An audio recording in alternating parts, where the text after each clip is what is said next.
Bom dia, meus irmãos, graça e paz da parte do nosso Deus Pai e do nosso Senhor Jesus Cristo, amém?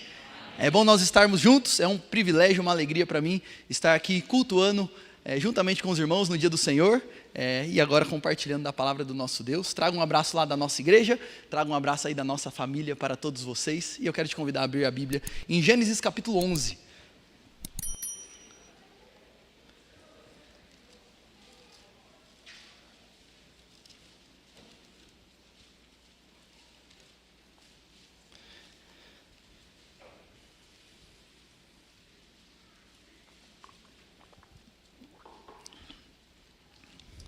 Gênesis capítulo 11, nós vamos ler dos versos 1 a 9, e aí depois nós vamos para o capítulo 12 e vamos ler versos 1 a 3.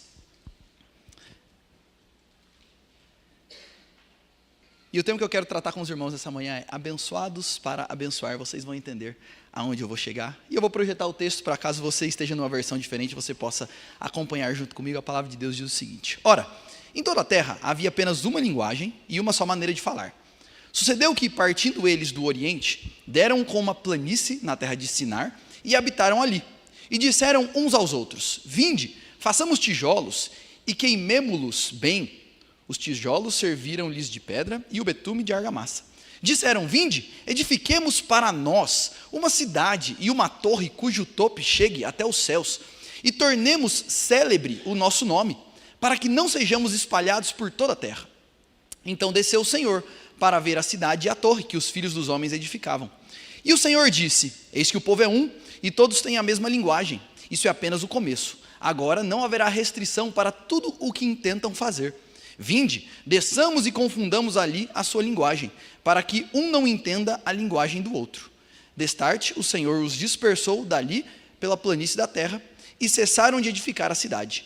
Chamou-lhe por isso o nome de Babel, porque ali confundiu o Senhor a linguagem de toda a terra, e dali o Senhor os dispersou por toda a superfície dela. Agora 12, 1 a 3, o que tem no meio aí é a genealogia até chegar na pessoa de Abraão, e aí Gênesis 1 a 3 diz: Ora, disse o Senhor a Abrão: Sai da tua terra, da tua parentela e da casa do teu pai, e vai para a terra que eu te mostrarei.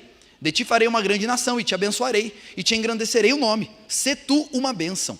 Abençoarei os que te abençoarem, e amaldiçoarei os que te amaldiçoarem. Em ti serão benditas todas as famílias da terra. Vamos orar mais uma vez? Senhor, nós estamos agora diante da tua palavra, que é santa, viva, poderosa, eficaz e necessária para nós hoje e todos os dias de nossas vidas. E a nossa oração, Deus, é que o Senhor use esse momento e use a tua palavra para com o teu Espírito redirecionar o nosso coração para o Senhor e para a vontade do Senhor para as nossas vidas. Então trabalhe em nós nessa manhã, fale aos nossos corações, transforme as nossas vidas. É a nossa oração no nome de Jesus. Amém e amém. 37 anos de igreja organizada. Louvado seja o Senhor por isso. Eu não sei se tem alguns irmãos aqui que estão aqui desde o começo, que estão aqui há 37 anos. Sempre tem um ou outro. Mas se você está aqui na igreja há muito tempo, eu tenho certeza que uma coisa que toma o seu coração num momento como esse, quando a gente fala de aniversário da igreja, é um sentimento de gratidão. Você olha para trás e você começa a olhar várias coisas que Deus já fez aqui entre nós. E a boa notícia é que Deus continua ativo no nosso mundo, né? Deus é o Deus que continua trabalhando, operando, mudando corações, mexendo nas nossas vidas, restaurando famílias. Esse é o Deus das nossas vidas, e esse é o Deus ativo, que nos últimos 37 anos nessa igreja, e não só aqui, mas em todos os lugares, continua ativo, agindo, operando e abençoando. Então, certamente, se você é dessa igreja há muito tempo, quando você olha para trás, tem muitas coisas que você pode olhar e falar: essa é a boa mão de Deus, Deus tem nos abençoado. E isso não se resume apenas ao que a gente vive aqui na igreja, mas isso também se resume à sua própria vida. Eu quero que você medite nisso. Quais são as bênçãos que Deus tem derramado na sua vida? Pensa aí, quais são as habilidades que Deus te deu? Quais são as oportunidades de emprego que Deus te deu? Quais são as oportunidades financeiras que Deus te deu?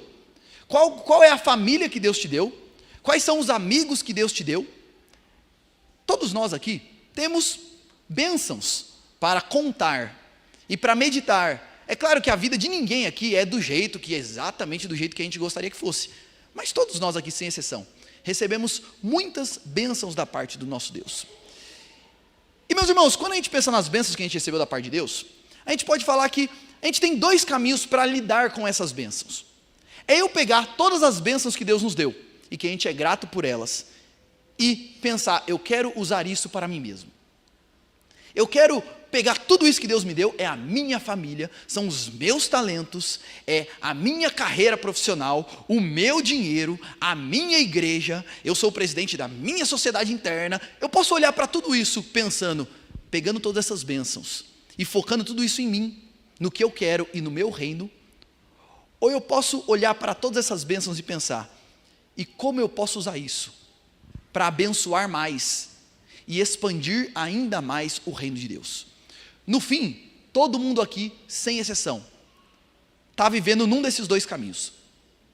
Ou pegando tudo que Deus te deu, como igreja, como família, como pessoa, e falando, Senhor, eis aqui, eu quero ser grato ao Senhor, e usar tudo isso daqui, para abençoar as pessoas que o Senhor colocou à minha volta, e expandir o teu reino. Ou você pode pegar tudo isso daqui e dizer, Senhor, obrigado, e agora eu vou usar tudo isso daqui para construir o meu reino. Eu posso usar tudo que Deus me deu para abençoar, ou para mim mesmo, e de maneira bastante egoísta, ou para destruir, para criar coisas ruins. E usando uma ilustração disso, eu quero falar de dois personagens históricos aí, que você já deve ter ouvido sobre eles em algum momento da sua vida. Mas em 1945 foi um ano marcante, porque duas coisas grandes aconteceram nesse ano. O primeiro, e a primeira coisa grande, Alexander Fleming, não sei se você já ouviu falar desse homem, mas foi o homem que desenvolveu o primeiro antibiótico. Você já usou antibiótico na sua vida? Com certeza sim, graças a esse homem.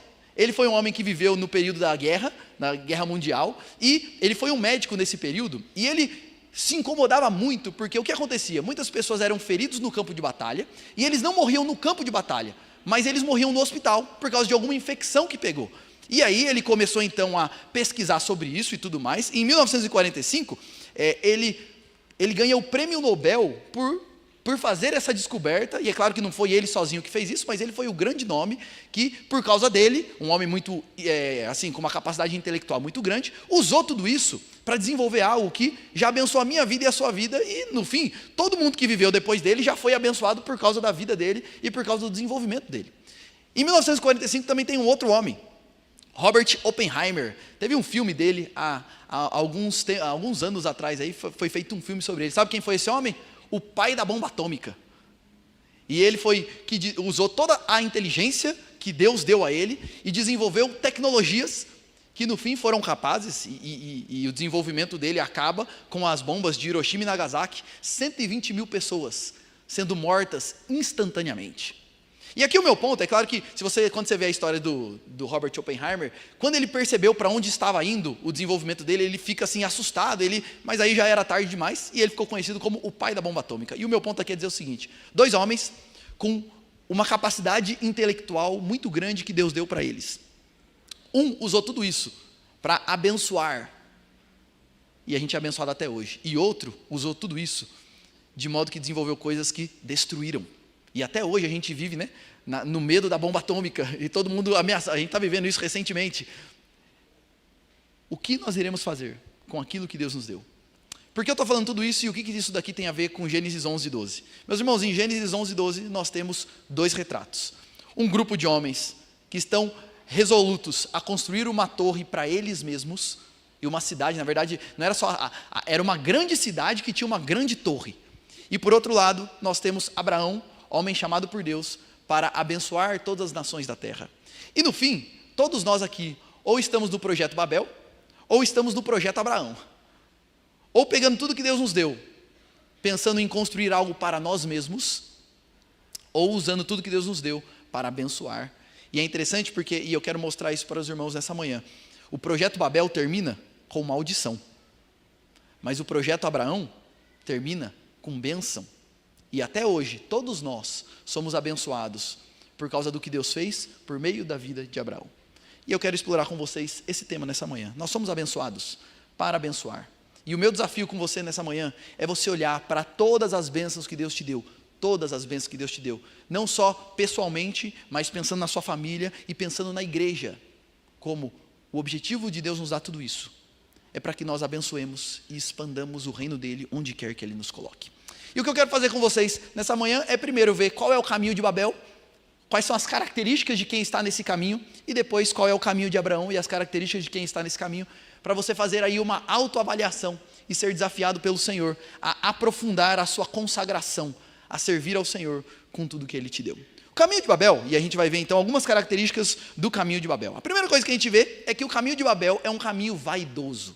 E vaidade aqui não é no sentido de uma pessoa que gosta muito de cuidar da sua aparência, mas vaidade no sentido de uma pessoa que está profundamente apegada a si mesma, ao seu nome, ao seu reino e à sua autopromoção.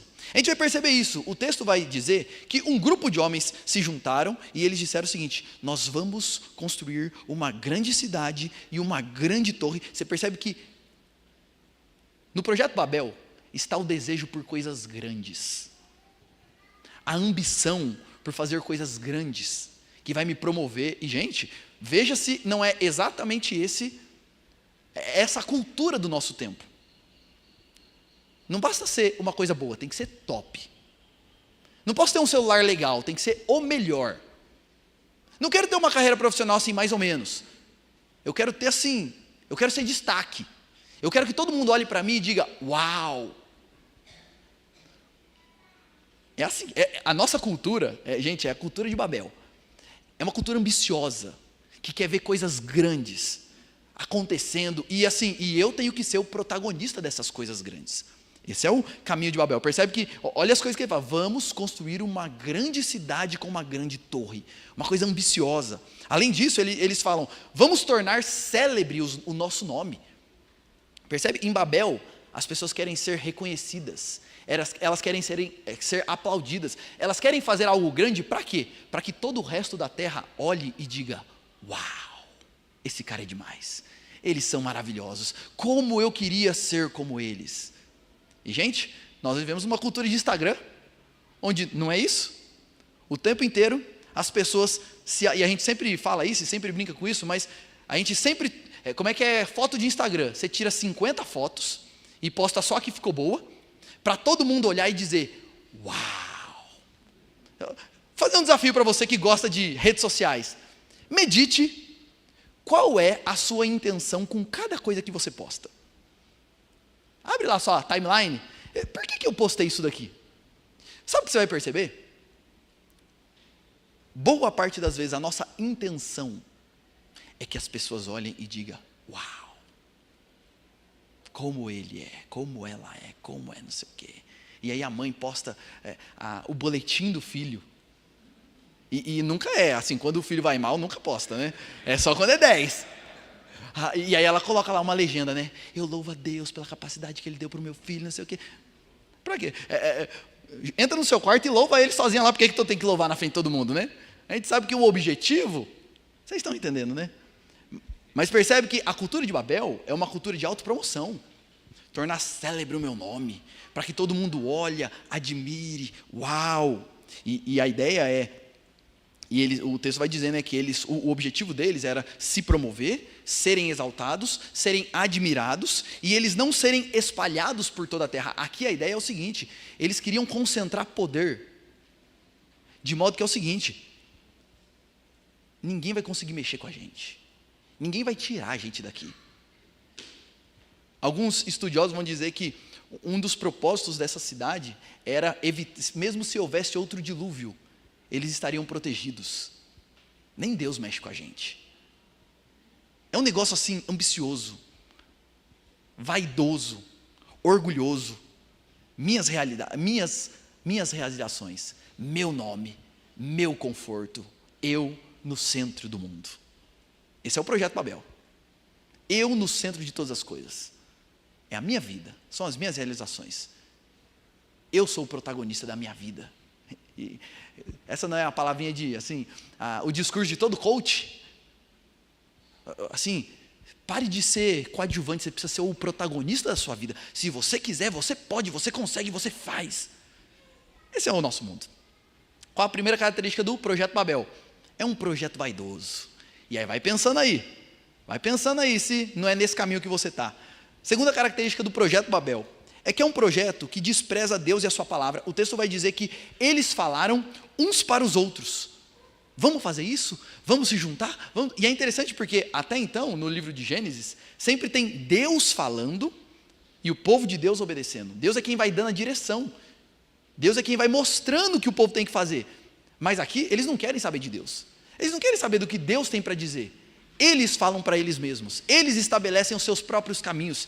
Eles estabelecem as suas próprias leis. E assim, é engraçado e é interessante isso. E é trágico. Porque o texto vai dizer que eles têm aqui uma inovação tecnológica. Que eles começam a fazer tijolos e assar esses tijolos. É uma nova tecnologia, passar betume. É uma nova tecnologia que eles estavam desenvolvendo para construir essa grande cidade. Então assim, é um novo projeto de engenharia da época.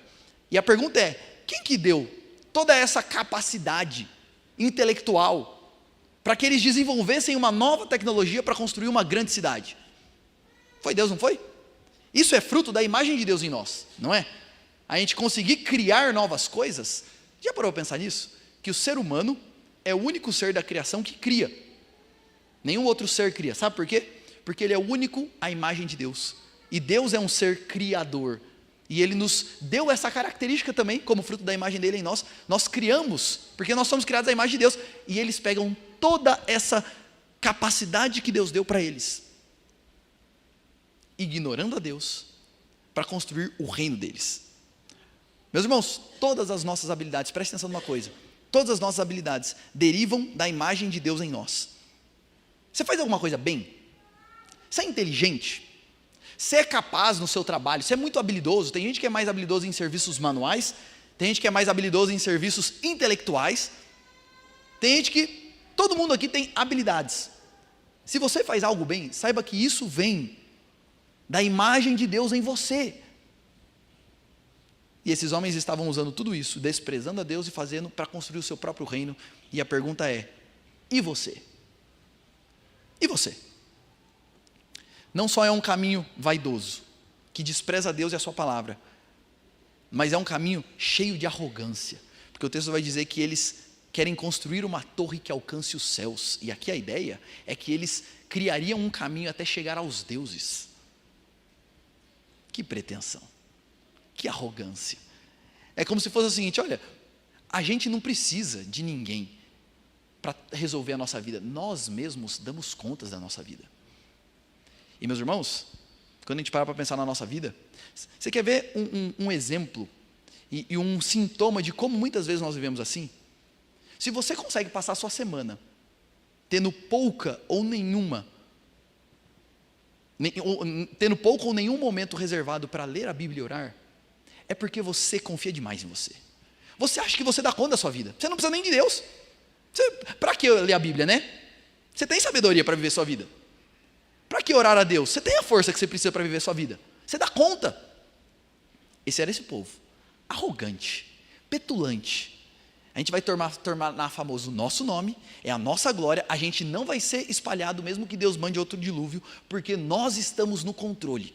Não importa o que Deus quer, não importa o que Deus diz, o que importa é o que eu penso, o que eu sinto e o que eu quero. E Deus é só um detalhe nessa equação. O homem, e essa daqui é uma frase do iluminismo, ou do humanismo, o homem com a medida de todas as coisas. A gente não precisa de Deus. A gente faz as coisas do nosso jeito. Duro falar tudo isso, né? Mas o triste é que se você for sincero com você, você sabe que você flerta com esse caminho com uma certa, de maneira mais constante do que você gostaria. Meus irmãos, o caminho de Babel é um caminho vaidoso, que despreza a palavra de Deus, e arrogante. E eu quero fazer algumas perguntas para você se autoavaliar. E eu vou ser bem incômodo, tá? Agora eu vou colocar o dedo na ferida, com todo amor e carinho, mas nós precisamos disso. Pergunta boa. Você é uma pessoa ambiciosa, que sempre está atrás de coisas grandes? Principalmente aqueles que estão aqui são mais novos, mais jovens, estão no começo da vida. Você é aquela pessoa ambiciosa, que às vezes até vive ansioso, porque você quer mais. Que vive brigando, talvez você é adolescente, vive brigando com seus pais, porque você quer um celular melhor, roupa mais cara, coisa mais chique, você quer mais. É um coração ambicioso. Você, que já não é mais adolescente, está trabalhando, você é do tipo de pessoa que está sempre se matando de trabalhar, fazendo um monte de hora extra, porque você quer mais. E aí você não tem tempo para vir à igreja, para ler a Bíblia, para fazer nada, porque você quer mais. Uma pergunta boa é, no seu dia a dia, você tem desprezado Deus e a sua palavra? O caminho de Babel é assim, a gente fala para nós mesmos, eu não estou preocupado com o que Deus fala. E na sua vida? Deus e a palavra de Deus tem espaço no seu dia a dia? Ou não? Ou você dá conta? Ou você olha para você mesmo e fala assim, mas para quê? Eu vou bem, muito obrigado. Como que é na sua vida? Você tem usado o que Deus te deu? E essa é a primeira pergunta, você tem usado o que Deus te deu? Porque aqui um detalhe interessante, tem gente que é preguiçoso, não usa o que Deus deu. Então assim, Deus me deu talentos, Deus me deu habilidades, mas como eu estou preocupado demais comigo e com o meu conforto, eu tenho preguiça de usar. E quantas vezes eu já vi, eu lembro, gente, eu me converti na minha adolescência, né? Então até eu me converter, você não gostaria de ter sido meu pai, quando eu era adolescente. E eu lembro que eu tinha uma professora na escola, que ela me chamava de desperdício. Ela falava, menino, você é um desperdício. Porque o que aconteceu era o seguinte, desde sempre, Deus me deu uma capacidade de pegar as coisas fácil, eu entendi as coisas fácil. Então eu não estudava nada. E só no último momento, quando o calo apertava, eu estudava um pouquinho só para passar de ano. E eu era assim, e a professora falava, você é um desperdício. Deus te deu uma capacidade que você podia, mas você é preguiçoso. E eu era mesmo, meus irmãos. Ô moleque preguiçoso que eu era. E muitas vezes Deus nos deu capacidade, em diversas áreas, que a gente não exerce, porque a gente é preguiçoso. Porque é isso mesmo, se você for pegar o que Deus te deu e se empenhar para desenvolver isso, vai dar trabalho. Você vai abrir mão do seu tempo, você vai abrir mão do Netflix, das redes sociais. Você usa o que Deus te deu? Ou você está cheio de talento enterrado? Você lembra da parábola dos talentos? O texto fala que um deles, que recebeu um talento, ele esconde, enterra, e aí quando o Senhor volta, ele fala assim, está aqui, o talento que o Senhor me deu. E aí o Senhor fala para ele, servo mau e preguiçoso. E aí, você é desses? Então a primeira pergunta é se você usa o que Deus te deu, ou se você é um preguiçoso. E se você tem usado, você está usando para construir o seu próprio reino? Ou você está colocando à disposição do reino de Deus? Na sua família, pensa aí na sua família. Você está no caminho de Babel?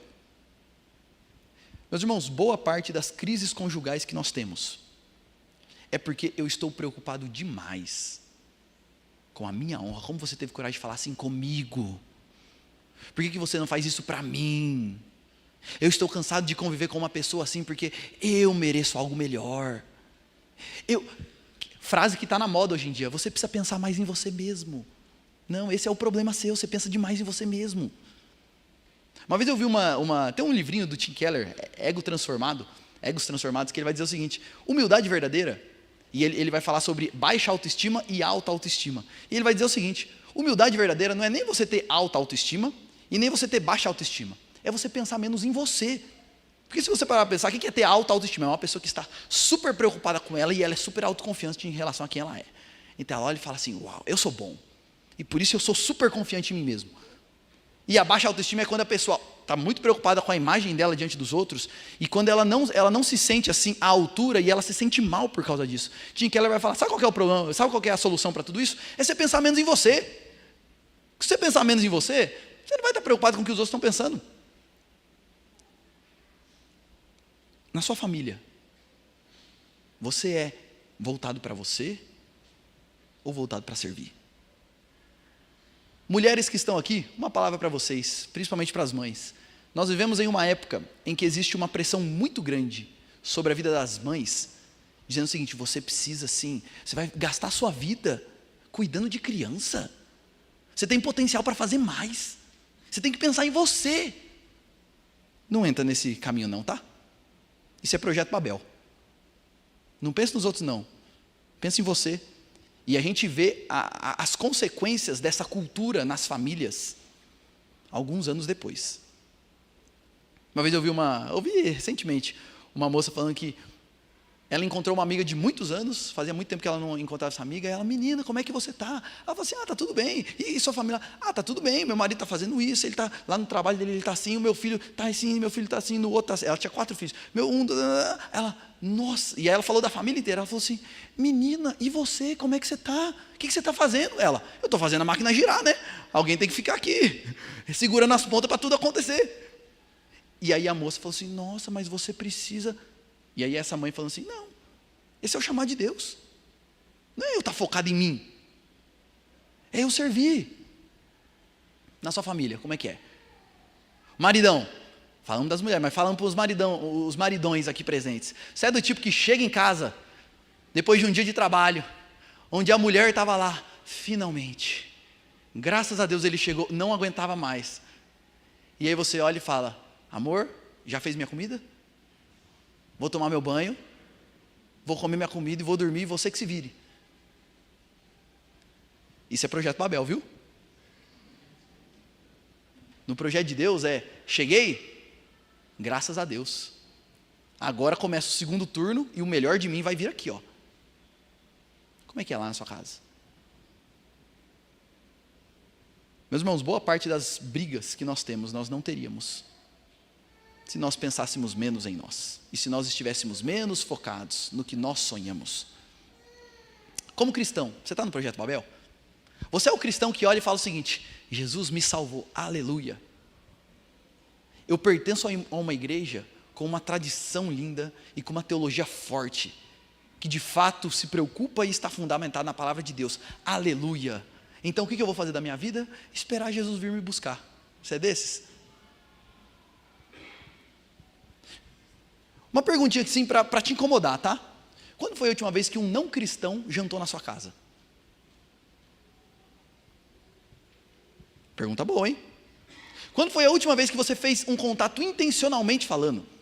Eu estou indo atrás de uma pessoa que ainda não tem contato com o Evangelho, porque eu quero levar Jesus para ela. Meus irmãos, na maior parte das vezes, sabe o que a gente faz? Obrigado, Jesus. Agora é o seguinte, eu vou cuidar da minha vida esperando o Senhor voltar, tá?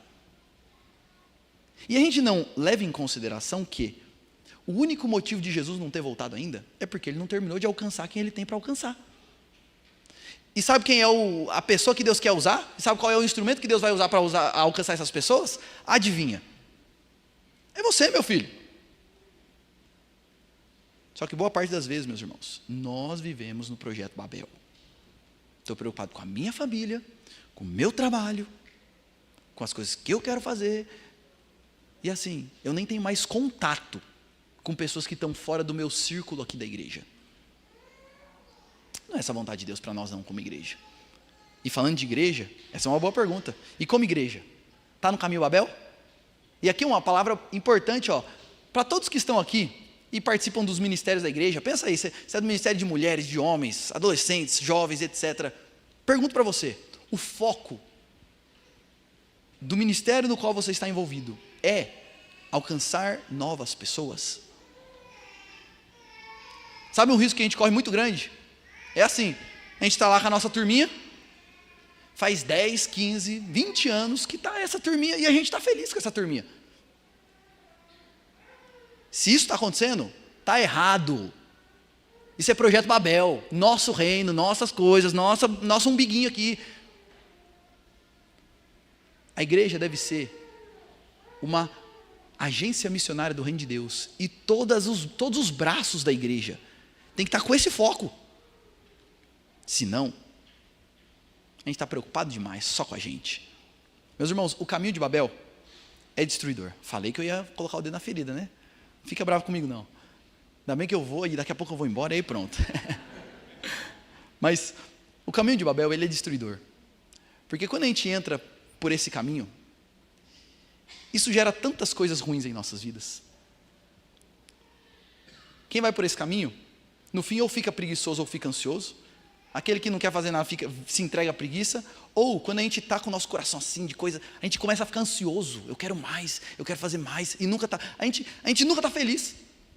Nunca está satisfeito, porque, graças a Deus, olha que bênção. Mas tem alguém que E aí, essa segunda coisa, o caminho de Babel é destruidor porque a gente fica constantemente se comparando com os outros. Como a gente é vaidoso, como a gente está com o nosso coração assim, eu quero mais, eu estou constantemente pensando, não, ok, olha só, mas o outro. E aí eu fico rolando a timeline lá do Instagram e vendo a vida dos outros e pensando, puxa, ele foi 2 vezes para a Disney esse ano. E o mais longe que eu fui foi para Várzea Paulista. E o lugar que eu vou é São Paulo e ainda vou para trabalhar naquele trânsito miserável lá. Quando a gente entra por esse caminho, a gente não tem mais contentamento nas bênçãos de Deus. Porque a gente está constantemente pensando, eu quero mais que nem o outro. E a gente fica invejando, se comparando. Quando a gente entra por esse caminho, os nossos relacionamentos passam a ser utilitários. E é o que eu quero dizer com isso. Eu me relaciono com as pessoas porque eu estou preocupado com o que os outros têm para me oferecer. Quer ver uma palavra bonita do mundo corporativo, mas que reflete bem isso? Network.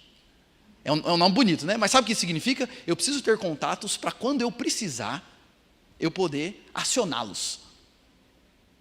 Ninguém faz network com quem não tem nada para oferecer. É só assim com o gerente, com não sei quem, é o meu network. Sabe o que significa? Relacionamentos utilitários. Eu olho para as pessoas como instrumentos para usar para o meu projeto pessoal. Quando eu estou nesse caminho, eu começo a olhar assim, e é por isso que muito casamento acaba. Eu estou num casamento onde eu olho para minha esposa, para o meu marido e penso, ele não está mais me empurrando para cima. Ele não tem mais muita coisa para me oferecer. Vou caçar alguma coisa melhor. Projeto Babel. O Projeto Babel, ele nos transforma em pessoas manipuladoras. Onde eu estou constantemente manipulando o outro para fazer o que eu quero para o meu reino. E está aqui 2 faces da mesma moeda, sabe? E aí vai vendo. Pessoas muito iradas são pessoas manipuladoras. Se você é uma pessoa esquentadinha, pavio curto, quero te dizer que você é um manipulador egocêntrico. Sabe por que você é assim? Porque os outros não fizeram o que você queria. E ele vai sofrer a sua ira. E ele vai ver só. Ou a outra face da mesma moeda é quando sabe aquela pessoa que tudo que você fala ela fica sentida, melindrosa. Isso também é uma maneira de manipular os outros. Porque aí todo mundo fica com medo de falar e de não fazer o que você quer, porque senão você vai ficar chateado, magoado e etc. Por que isso acontece? Porque nós estamos preocupados demais com a gente mesmo. Meus irmãos, quando a gente entra por esse caminho, a igreja torna-se irrelevante. Uma igreja no caminho de Babel, e assim, infelizmente há várias. É uma igreja que entra ano, passa ano, e no fim a igreja assim, são aquelas pessoas, os filhos daquelas pessoas, e quando morrer essas pessoas, acabou a igreja. Porque é uma igreja centrada, voltada para si mesmo. O caminho de Babel é esse caminho aí. E no fim, como é que termina a história de Babel? Deus desce, e é quase irônico, porque o povo está lá, a gente vai construir coisa grande, eu quero ver quem vai fazer. Deus desce e fala, vamos acabar com isso? Então, vamos confundir as línguas, cada um vai para o seu canto e acabou. Simples assim. E aqui há um jogo de palavras na língua original que é interessante, porque a palavra Babel, na língua babilônica, significa a cidade da Babilônia vem de Babel. Na língua babilônica, Babel significa portal dos deuses. E olha a ideia, a gente vai construir uma torre alta, que vai alcançar os céus, vai ser o portal dos deuses, uau! Só que em hebraico sabe o que significa? Confusão. Eles achavam que eles estavam construindo o portal dos deuses, e tudo termina numa grande confusão. Porque esse caminho é sempre assim, ele promete vida. Se você focar em você, se você se preocupar com você, você vai proteger a sua família, você vai construir, você vai ser feliz, você vai não sei o quê. Só que esse projeto sempre termina com maldição, com confusão, com destruição. E meus irmãos, eu fico pensando isso, que a verdade é que Deus continua descendo para estragar a nossa Babel. É legal porque eles queriam chegar aos céus, né? Só que a gente não chega no céu, é Deus que desce de lá. Só há esperança para nós se Deus descer até nós. A gente nunca vai chegar nele. E a gente sabe que Deus chega a nós em Cristo, e eu já vou falar um pouco mais sobre isso. Mas é Deus que desce a nós. E muitas vezes Deus faz a mesma coisa que Ele fez lá com Babel. A gente está profundamente focado no nosso reino, na nossa vida, nos nossos planos. Então Deus desce e gera uma grande confusão, para você acordar para a vida. Às vezes Deus manda uma doença, às vezes Deus manda para aquele que é super focado na carreira profissional um período de desemprego, dificuldade financeira, problema com os filhos, aquela família que sempre foi muito orgulhosa da nossa família, e Deus, isso eu já vi acontecer algumas vezes, família que ele sempre se coloca como, se você quer saber como criar filhos, ele é o cara, não porque Deus tem o abençoado, mas porque ele é o dono da sabedoria. Aí Deus dá um filho bastante assim, que na adolescência chuta o balde com força, para estragar a Babel do cara. Deus já fez isso com você? Um momento da vida que você estava muito assim, cheio de si mesmo, e Deus faz você cair do cavalo para você acordar para a vida? Ou talvez você esteja aqui e Deus esteja fazendo isso com você nesse momento. Se Deus está fazendo isso com você nesse momento, olhe para isso como misericórdia de Deus. É Deus como um pai amoroso, nos fazendo voltar para o lugar de onde a gente nunca deveria ter saído. Ou uma outra pergunta boa é, Deus está precisando fazer isso com você? Vai precisar chegar nesse ponto com você? Se você está no caminho de Babel, Deus te chama nessa manhã, arrepende-se disso, abandone isso, não é esse o caminho que Deus tem para você. Mas o texto não termina aí, logo em seguida, ele termina a história de Babel, ele vai apresentar a genealogia até chegar na pessoa de Abraão, e aí o texto vai dizer que então aparece Abraão, e o texto, e eu vou ler de novo os versos 1 a 3, o Senhor disse a Abraão, sai da tua terra, da tua parentela, da casa do teu pai, e vai para a terra que eu te mostrarei. De ti farei uma grande nação e te abençoarei, e te engrandecerei o nome. Sê tu uma bênção. Abençoarei os que te abençoarem, e amaldiçoarei os que te amaldiçoarem. E em ti serão benditas todas as famílias da terra. Se por um lado a gente tem o caminho de Babel, por outro lado nós temos o caminho do reino de Deus. E algumas características do caminho do reino de Deus. Primeiro, gente, humildade e singeleza. Percebe o seguinte, Deus chama um homem para, por meio dele, abençoar todas as famílias da terra. Se você quisesse abençoar todas as famílias da terra, você chamaria um idoso casado com uma mulher estéril? É cômico, né? Mas percebe como o projeto de Deus é pequeno, é singelo, é simples. E aqui eu me lembro de Jesus falando que o reino dele é como um grão de mostarda, que começa pequenininho, mas Deus é quem vai dando crescimento. O projeto do reino, gente, é um projeto onde a gente tem consciência do seguinte, eu não sou grande coisa, meu nome não importa, minha honra não importa, os meus sonhos não importam, é uma pessoa desapegada.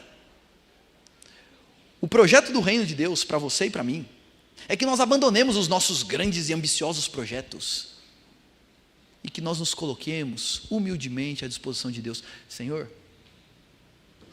meu nome, meus sonhos, meus desejos, isso não tem muita importância. Eis-me aqui, Senhor. O que importa é o que Deus quer de mim. O que Deus deseja da minha vida. Como eu posso ser o servo que Deus deseja que eu seja onde Ele me colocou. Mesmo que ninguém me reconheça. Mesmo que a minha esposa não mude nada, mesmo que o meu marido continue a mesma coisa. Mesmo que meus pais continuem essas pessoas complicadas que eles sempre foram. O que Deus quer de mim? O caminho do reino dos céus é um caminho totalmente o contrário desse caminho vaidoso. Eu lembro aqui do Salmo 131, lembra dele? Senhor, não é soberbo o meu coração, não é altivo o meu olhar, e eu não ando à procura de grandes coisas. Pelo contrário, fiz calar e sossegar a minha alma, como uma criança se aquieta nos braços da sua mãe, assim a minha alma para contigo. Esse é o caminho do reino dos céus. E meus irmãos, quando a gente vive assim, a gente vive em paz. A gente está descansando no Senhor. O caminho do reino é um caminho singelo, humilde, sempre começa, e é interessante isso, porque quando a gente olha para as grandes coisas que Deus fez no decorrer da história, normalmente essas coisas começam de maneira muito singela, de maneira muito pequena. Eu não sei qual é a história dessa igreja aqui, mas normalmente os começos das igrejas são muito simples. Eu lembro como o começo da igreja que eu pastorei hoje foi um casal da igreja, de crentes, olhando para as crianças que tinha um monte de criança lá onde eles moravam, falavam, vamos começar um trabalho de crianças aqui? Para trazer todas essas crianças, vamos fazer pipoca para todo mundo vir e a gente conta uma história da Bíblia? Foi assim que começou a igreja que eu estou hoje. Um começo singelo, humilde. Mas é aí que o poder de Deus se manifesta. Porque o poder de Deus se aperfeiçoa na fraqueza. Deus age em lugares assim, em ambientes assim de humildade e singeleza, para ficar claro que o poder é dele, que a glória é dele, que a capacidade é dele e não nossa. O caminho do reino dos céus é um caminho de humildade e singeleza.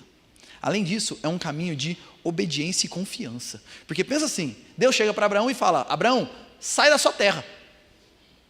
Se fosse eu ia perguntar: ok, para onde?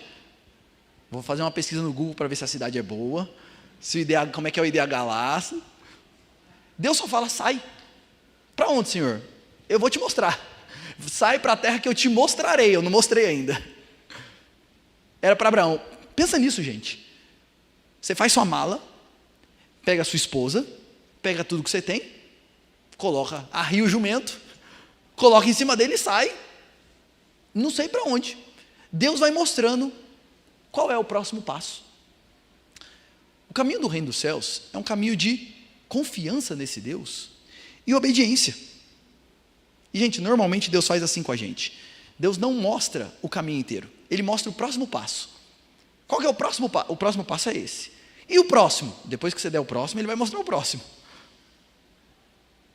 Uma ilustração que eu já ouvi uma vez que eu gostei é como se fosse o seguinte: pensa que você está indo viajar de carro para um lugar e é noite, você acende o farol do carro. Quando você acende o farol, ele só ilumina os próximos 2 metros. Aí você anda 2 metros, ele vai iluminar os próximos 2 metros. Aí você anda mais 2 metros, ele vai iluminar os próximos 2 metros.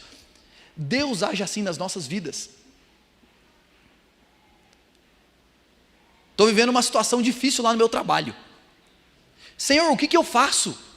Bom, a palavra de Deus diz que você deve honrar os seus chefes e fazer tudo como se você estivesse fazendo para o Senhor. O que vai acontecer depois? Não sei, mas eu vou fazer o que Deus está mandando. Eu confio nele. E eu obedeço a ele. Meus irmãos, o caminho do reino é assim. É um caminho de obediência e de confiança. E por que eu estou falando isso? Porque normalmente, quando as coisas começam a sair de maneira diferente do que nós planejamos, nós começamos a tomar os nossos próprios atalhos. Quando o casamento começa a não ir bem, eu começo a olhar para o meu marido ou para a minha esposa e pensar: puxa, ele não está sendo uma boa esposa, ele não está sendo um bom marido. Falar: quer saber também? Ele não está fazendo a parte dele, também não vou fazer a minha. O caminho do reino dos céus é: não interessa, eu vou fazer o que Deus quer que eu faça, independente do que for acontecer. Meus irmãos, Babel quer coisas rápidas e grandes. O caminho do reino dos céus é um caminho de confiança, obediência e paciência. Olha só que interessante. Deus chamou Abraão e falou: sai da tua terra, da tua parentela, e eu vou fazer de você uma grande nação. De Gênesis 12 até nascer Isaac, quantos anos demoraram? Deus chama Abraão com 75 anos, e Isaac nasce quando ele tem 100. 25 anos. 25 anos. E o que Abraão fez em 25 anos? Confiou em Deus, teve os seus momentos de fraqueza, deu umas trupicadas no meio do caminho, mas confiou em Deus e obedeceu ao Senhor. Esse é o caminho do Senhor. Esse é o caminho do reino dos céus. Meus irmãos, o caminho do Senhor normalmente começa pequeno, é misterioso. É interessante isso. E quando a gente lê os evangelhos, por exemplo, a gente parece que faz parte do modus operandi de Deus sempre ser meio misterioso. No sentido de, o que Deus vai fazer? Eu não sei. É muito comum Jesus fazendo as coisas nos evangelhos, e os discípulos ficavam assim: o que ele está fazendo? Aí depois que termina tudo, eles olhavam: era por isso, era por isso. E Deus age assim na nossa vida, para quê? Para criar em nós dependência dEle. Eu faço o que Deus quer, eu obedeço a Ele, e eu espero. Por isso, em meio aos problemas da vida, obedeça ao Senhor e confie nele, espere nele. Ele é o Deus que continua sendo o mesmo. E esse é o Babel é assim, é imediatista, é grande, é rápido. O caminho do reino não, é um caminho de confiança, obediência, singeleza e paciência. E no meio de tudo isso, Deus vai operando poderosamente. Além disso, o caminho do reino, meus irmãos, é um caminho que envolve deixar Babel. Porque é interessante porque Abraão estava em Ur dos Caldeus, os caldeus eram os babilônicos. E Babel tinha a cultura dos caldeus. E Deus fala, sai daí. Para nós vivermos o caminho do reino dos céus, quem quiser ser discípulo de Jesus precisa abandonar essa cultura de Babel. Essa cultura egocêntrica, vaidosa, arrogante, não tem como. Você tem que sair daí. Jesus falou, quem quiser vir após mim, negue-se a si mesmo. Não tem como caminhar com Cristo e estar nesse caminho. Meus irmãos, quantas pessoas são membros de igreja, mas vivem como se vivessem em Babel? Eles mal frequentam a igreja. Porque, trabalha já a semana inteira, faz um monte de coisa, final de semana eu preciso aproveitar. Eu preciso ir para o churrasco, eu preciso ir passear, eu preciso ir viajar. Se eu não tiver mais nada melhor para fazer, eu vou na igreja.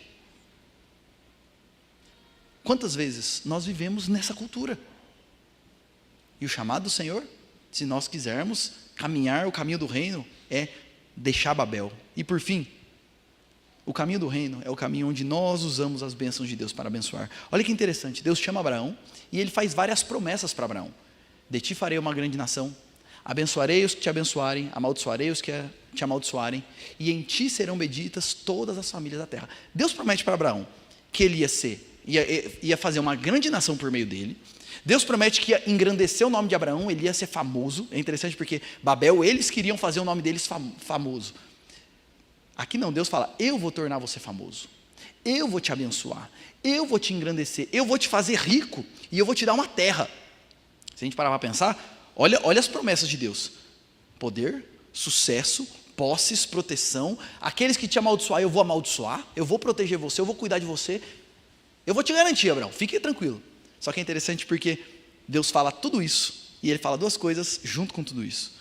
Eu vou te abençoar para que você seja uma bênção, e eu vou te abençoar para que por meio de você todas as famílias da terra sejam benditas. Olha só isso.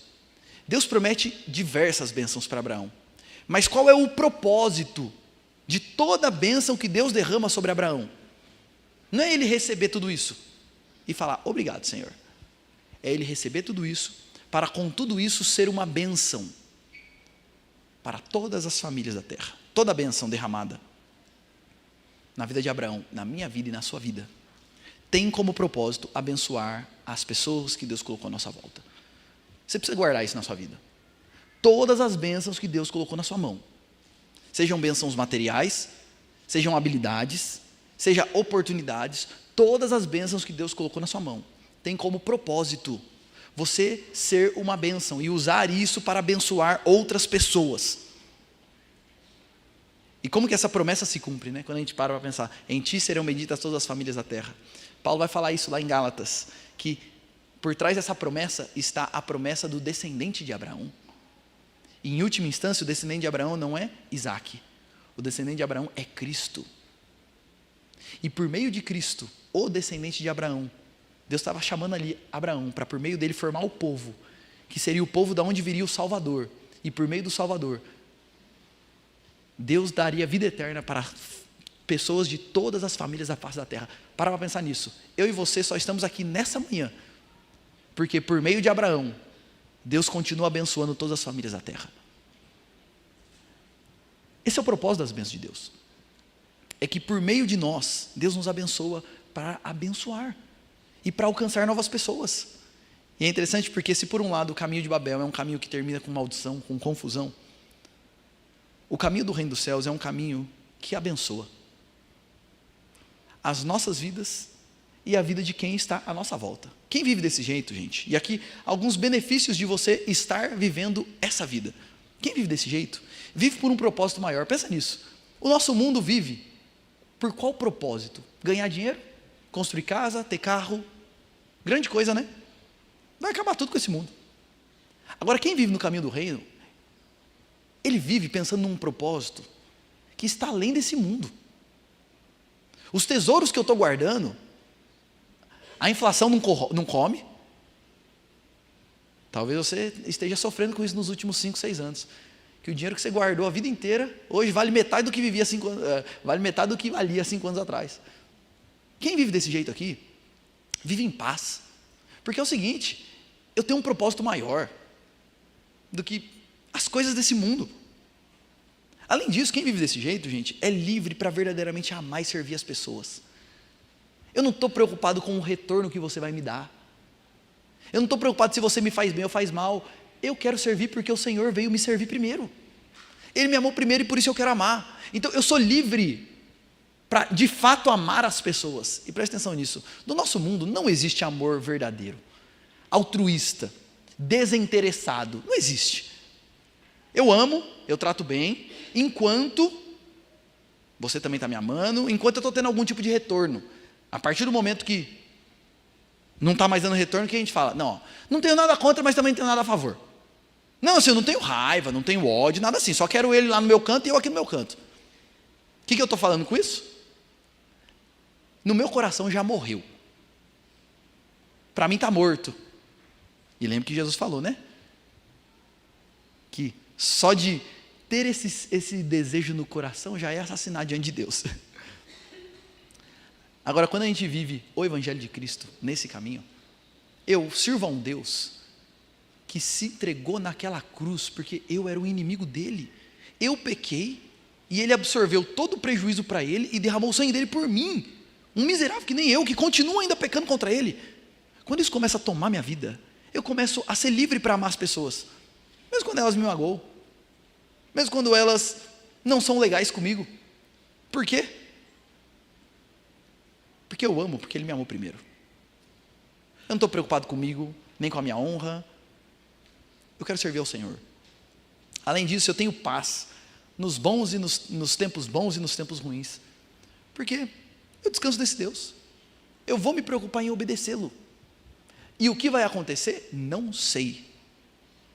Mas Ele cuida de mim.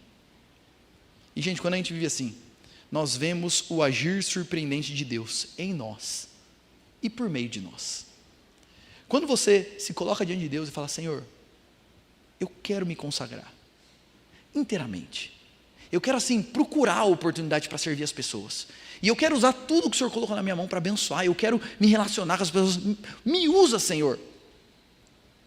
Você vai se surpreender com como Deus vai agir em você e como Deus vai agir por meio de você. Porque Deus é o Deus que continua ativo, continua agindo, continua operando e continua usando o seu povo para transformar vidas. Nós cantamos aqui. Onde está a nossa mensagem? Onde está a força das nossas mãos?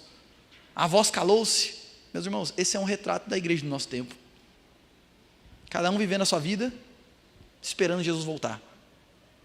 Sejamos nós, pessoas que entenderam o chamado de Deus para nós. Às vezes a gente pensa nos missionários da igreja, e bênção, que receberam um chamado para ir comunicar o evangelho em outro contexto. Mas a gente se esquece que nós também recebemos um chamado para comunicar o evangelho, a única diferença é que é no nosso contexto. E nós deveremos ver a igreja como uma agência missionária, que é o seguinte, o pastor fala amém, a bênção do Senhor sobre todo mundo, e agora a gente vai se espalhar pela cidade inteira, para por mais uma semana continuar a nossa missão. Porque Deus me abençoa, para que eu abençoe outras vidas. E eu quero terminar colocando algumas reflexões finais aqui.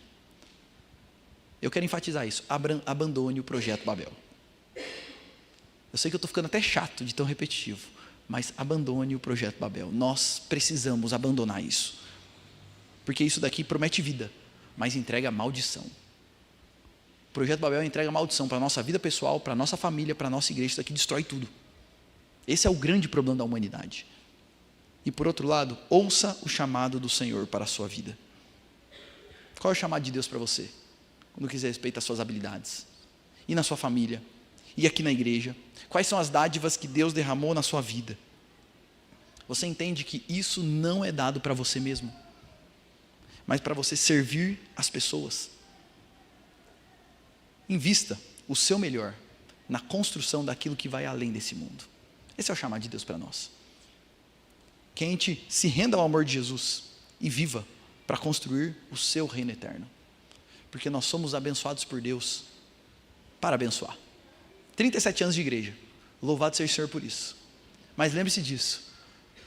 Esse é um momento não só para olhar para trás e falar, Senhor, obrigado. É para fazer isso também. Mas é um momento de olhar para frente e falar, Senhor, a tua obra continua. Eis-me aqui. Usa-me. E sabe qual é o desafio para você? Prático, para essa semana? Meu desafio para você é o seguinte: faça um movimento intencional para se conectar e criar pontos com pessoas que ainda não conhecem o Senhor Jesus. Está aí o desafio para você nessa manhã, nessa manhã e para essa semana. Quem que é? Pensa aí, lá do seu trabalho. Quem que você pode chamar para tomar um café com você? Na sua vizinhança. Quem que é o vizinho lá que você pode sair lá na rua e você sabe que ele sempre está lá naquela hora que você vai, tal dia eu vou sair na rua nesse horário, porque eu vou puxar uma conversa com ele lá. E vou me aproximar. E gente, evangelização não é um projeto de um momento, porque às vezes a gente lida com evangelização como se fosse assim, uma bomba que eu joguei e saio correndo. E vamos ver o que vai acontecer. Muitas vezes, isso requer você se conectar com a pessoa antes. Se relacionar com a pessoa. Demonstrar interesse. A gente vive num mundo onde ninguém se interessa por ninguém. Onde é assim, se você tiver alguma coisa para me oferecer, ok, se não, eu nem converso com você. Muitas vezes, antes de falar do Evangelho, a gente precisa demonstrar esse amor na prática. Se importando, se conectando, se relacionando. E criando a oportunidade para a gente poder dizer que a gente é assim por causa do amor de Cristo, que está disponível para essa pessoa também. Então fica aqui o desafio para você nessa semana. Quais são as habilidades, as oportunidades e os ambientes nos quais Deus te colocou? Olhe para tudo isso como instrumentos que Deus te dá para construir o reino dele, para a glória dele mesmo. Vamos orar mais uma vez? E em seguida eu passo a palavra aí para quem tiver que passar, mas vamos orar. Senhor, obrigado porque mesmo quando ainda éramos pecadores e nem nos preocupávamos com o Senhor, éramos inimigos de Ti, mortos nos nossos pecados, o Senhor olhou para nós e entrou nesse mundo para nos abençoar e nos servir, e pagou um preço altíssimo para isso, derramando o seu sangue naquela cruz por amor de nós. A nossa oração, Deus, é que o Senhor nos constranja com esse amor, que o amor do Senhor Jesus revelado naquela cruz seja algo que impacte profundamente as nossas vidas, e não só impacte as nossas vidas, mas molde as nossas vidas, de modo que nós vivamos exatamente da mesma forma. Nos dispondo, e nos ajude a viver assim, nos dispondo a abrir mão do nosso conforto, do nosso nome, dos nossos projetos, para nos dedicarmos inteiramente ao Senhor, ao serviço ao Senhor, à expansão do Teu reino, à proclamação do Evangelho e do amor do Senhor Jesus. Que o Senhor esteja aplicando tudo isso às nossas vidas e nos incomodando, Deus, para que a cada dia nós abandonemos esse projeto Babel e abracemos o projeto do reino dos céus para nós. Eis-nos aqui, Deus, queremos usar tudo que o Senhor nos deu, sejam dons, talentos, oportunidades, a nossa família, os nossos recursos financeiros. Nós queremos consagrar tudo isso ao Senhor e usar tudo isso para a glória do Senhor. Então trabalha tudo isso em nossas vidas e nos desperte a cada dia. Essa é a nossa oração no nome de Jesus, nosso Senhor. Amém e amém.